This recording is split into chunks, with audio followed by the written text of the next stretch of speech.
Hi, I'm Dolan with another edition of the Week in Review. After an extreme early fire season that brought numerous destructive fires to Colorado, the fire ban was removed in unincorporated Grand County last week. It is now legal to have campfires outside of established campgrounds. The U.S. Forest Service also lifted its fire restrictions and local towns have followed suit.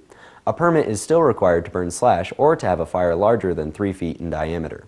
Recent rains have allowed county commissioners to remove the fire restrictions that have been in place since early summer. A two-day public hearing for the Windy Gap Firming Project took place last week in Hot Sulphur Springs regarding the 1041 permit.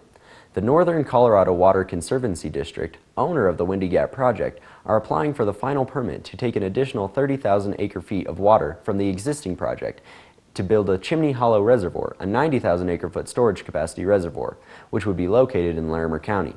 The proposed Chimney Hollow Reservoir would be used to pre-position water pumped throughout the Colorado Big Thompson project, leaving more room in the Granby Reservoir.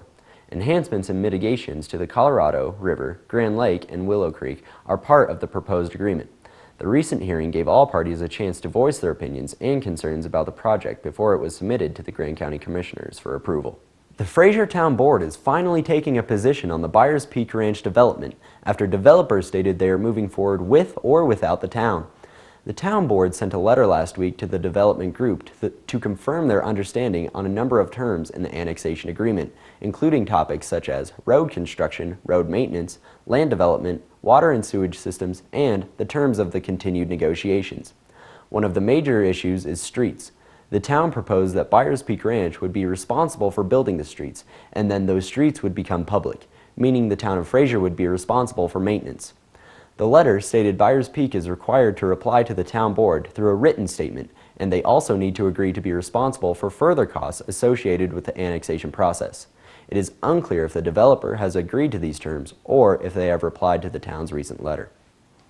After 33 years in the movie business, the Silver Screen Cinema in Winter Park has closed its doors.